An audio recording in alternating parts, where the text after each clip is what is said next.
Hey guys, how you doing?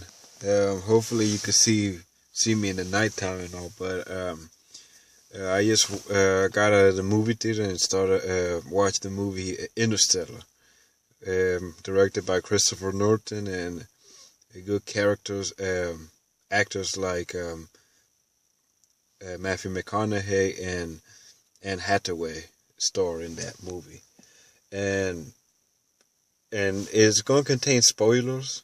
So if you haven't watched the movie yet, keep in mind before you go any further, just check out the movie with some friends or even by yourself. Is to know that you get to experience.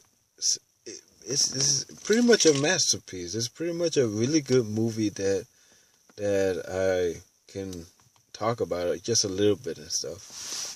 But yeah, it is going to contain spoilers and all. But it's one of those movies where if I were to compare to any movie and stuff, and it just came out I think last year, was Galaxy. It's with Alfonso Cuarón's director movie. It was space traveling. It was with George Clooney and Sandra Bullock. But I don't want to compare the two because they're both great movies and they hold on their own. The thing is that I cried a little bit. I cried a little bit.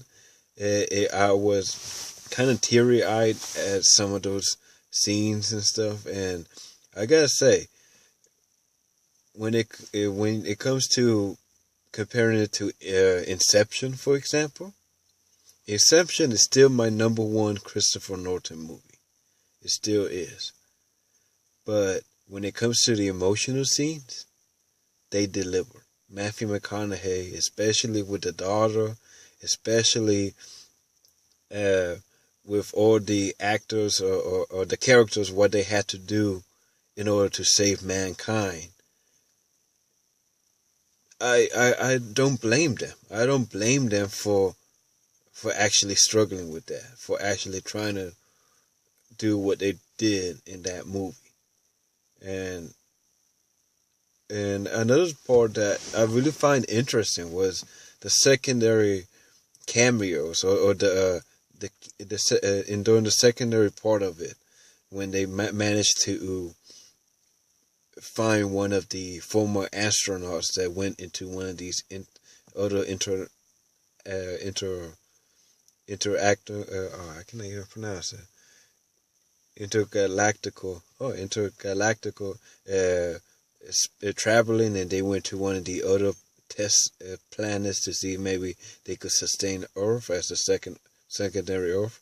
And when they managed to find one of them, still managed to survive in crime in deep sleep and all. It was none other than Matt Damon, and Matt Damon is beginning to grow on me as an actor. Same thing with Leonardo DiCaprio. Same thing with Brad Pitt.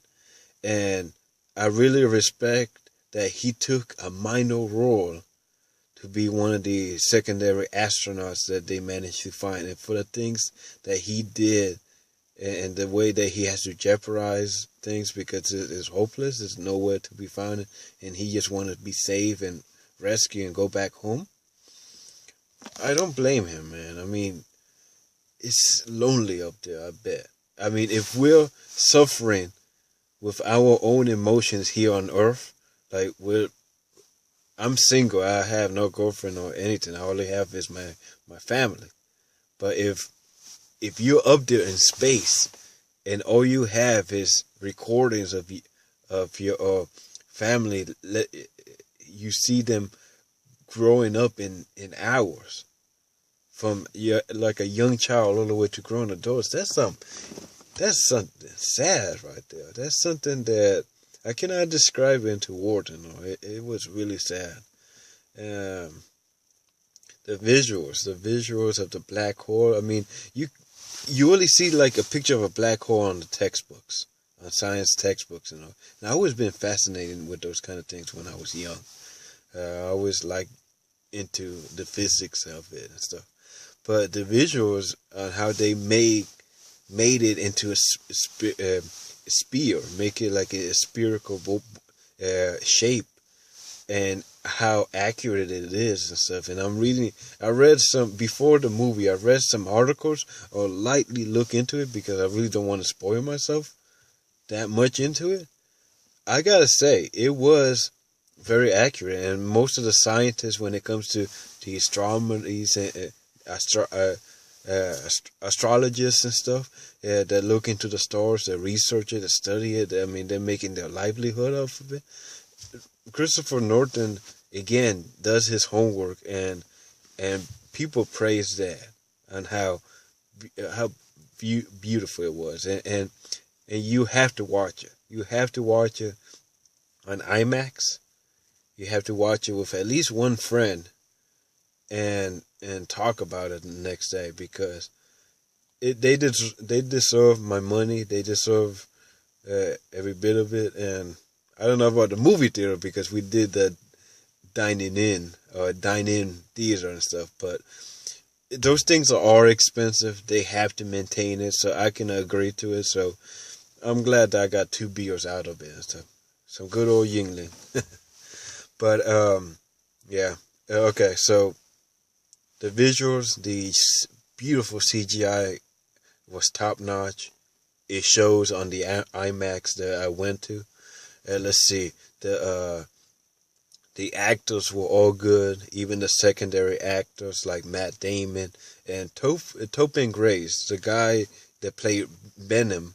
I mean, I think he's more infamously known as the bad Venom from the Spider-Man 3 movie.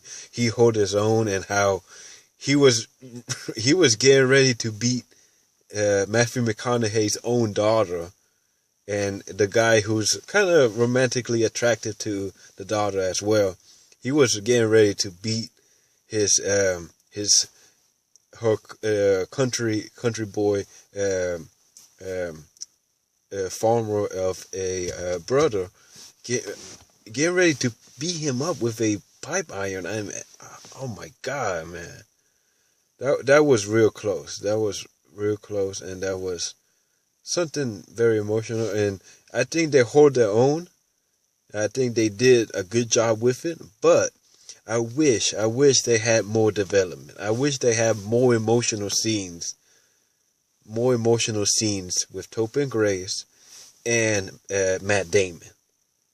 And before they died, one of them died, but I wish they had more emotional scenes with them, and that would have been a lot more satisfying. I think that's my only gripe that I have so far with that movie.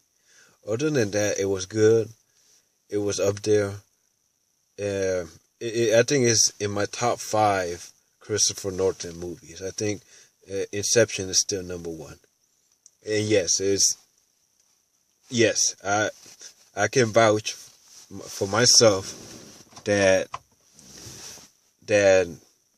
Inception was a far better movie.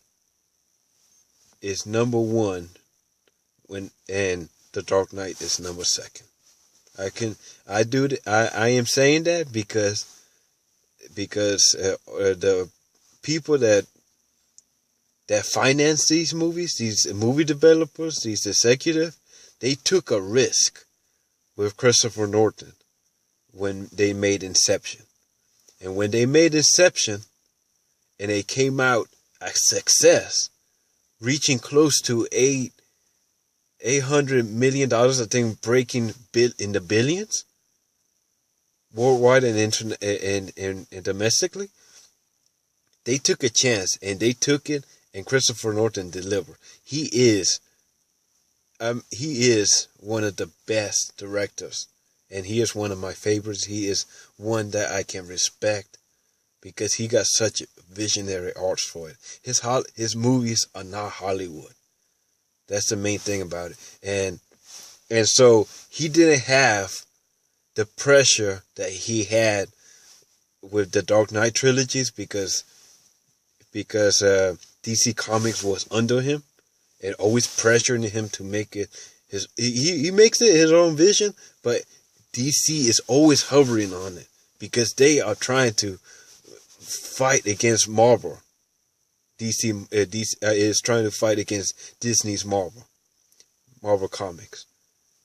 Inception was his own baby, and he did it successfully. And that's why I respect that movie. That's my number one. The Dark Knight was number second. And Interstellar is up there.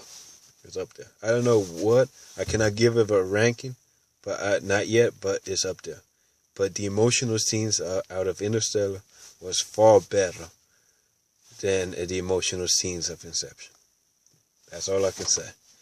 But make sure you guys take a look at it. Invite 1 or 2 friends and all. I know people are busy and stuff, but enjoy yourself, man. And just keep an open mind to it. Alright? But you guys have a good day, and hopefully I can make some more videos, whether it's political or movie reviews. See ya.